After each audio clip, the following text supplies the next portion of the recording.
Rome did not send Julius Caesar to Gaul to conquer an empire. It sent him there to keep him far away. Too ambitious, too popular, too dangerous. Gaul was supposed to be a distraction, a distant command on the edge of the known world, filled with restless tribes and endless forests. But for Caesar, Gaul would become something else entirely.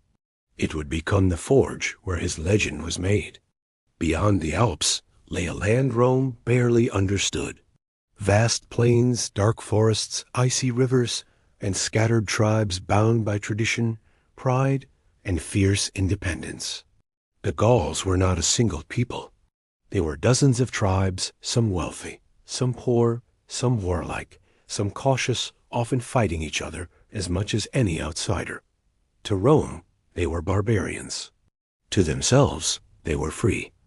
Caesar arrived not as a king, but as a governor with debt, enemies, and ambition burning beneath his calm exterior. He knew one truth better than most men in Rome. Political power came from military glory, and military glory required war.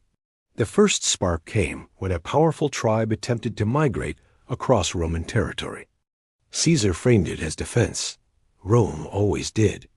But once his legions crossed into Gaul, they did not stop. Caesar moved faster than expected, faster than tradition allowed. Speed became his weapon. While tribes debated, Caesar marched. While chieftains argued, Roman standards appeared on the horizon. The legions were not invincible, but they were disciplined beyond comparison.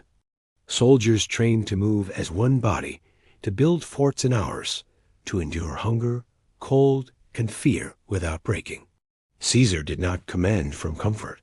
He marched with them, slept among them, shared their dangers. They began to believe he was destined to lead them, and belief is a powerful force in war. Each victory brought more land. Each conquest brought wealth, slaves, and prestige. Caesar wrote about it all, carefully crafting his image back in Rome. He was not just fighting wars, he was telling a story. A story where every victory felt necessary, every enemy felt threatening, and every action felt justified. But Gaul did not submit quietly. As Roman pressure grew, so did resistance. Tribes learned from defeat. They burned their own villages to deny Caesar supplies. They avoided open battle, striking when least expected. Roman soldiers found themselves fighting not just warriors, but terrain itself, mud, snow, forests that swallowed entire units. The war became brutal. Villages were destroyed. Entire populations enslaved. Caesar believed terror saved time. Break resistance once, and it would never rise again. Mercy was offered, but only after submission. To those who resisted too long, Rome showed no restraint. Still, the Gauls endured. Eventually, a leader emerged who understood Caesar better than Caesar expected. Vercingetorix, young, intelligent, charismatic. He did what no one else had managed. He united the tribes, not through fear, but through shared survival. He understood that Rome could be beaten only if Gaul stood together. For the first time, Caesar faced a coordinated enemy. Vercingetorix refused direct battle. He starved the Romans instead. Crops were burned, supplies vanished, villages emptied.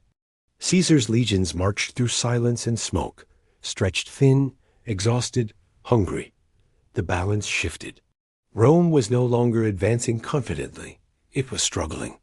The turning point came at a hilltop fortress called Alesia.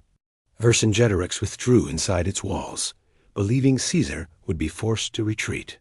Instead, Caesar did something unthinkable. He ordered his men to build walls, not to protect themselves, but to trap their enemy. Mile after mile of fortifications rose around Alesia. Trenches, towers, stakes, traps hidden beneath the soil. Then came the impossible part. News spread. A massive Gallic relief army was approaching hundreds of thousands strong. Caesar was about to be trapped between two enemies, one inside the walls, one outside. Most generals would have fled. Caesar built a second wall, one facing outward. His men now stood between two armies, starving, exhausted, surrounded. For days, attacks came from both sides. Arrows darkened the sky. Horns echoed through the valleys. Roman soldiers fought with blistered hands and bleeding feet, holding the line because retreat meant annihilation.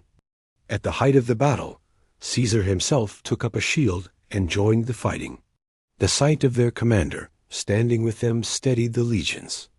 Discipline held. The walls did not break.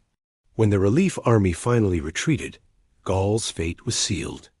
Vercingetorix rode out from Alesia and surrendered. He laid his weapons at Caesar's feet, not begging, not pleading, only silent. Gaul was finished. Caesar had conquered an entire region larger than modern France. But the greatest danger was no longer in Gaul. Back in Rome, fear spread faster than celebration. Caesar now commanded veteran legions, loyal not to the Senate, but to him. He was rich, famous, untouchable. Men who once used him now saw him as a threat. They demanded he give up his army.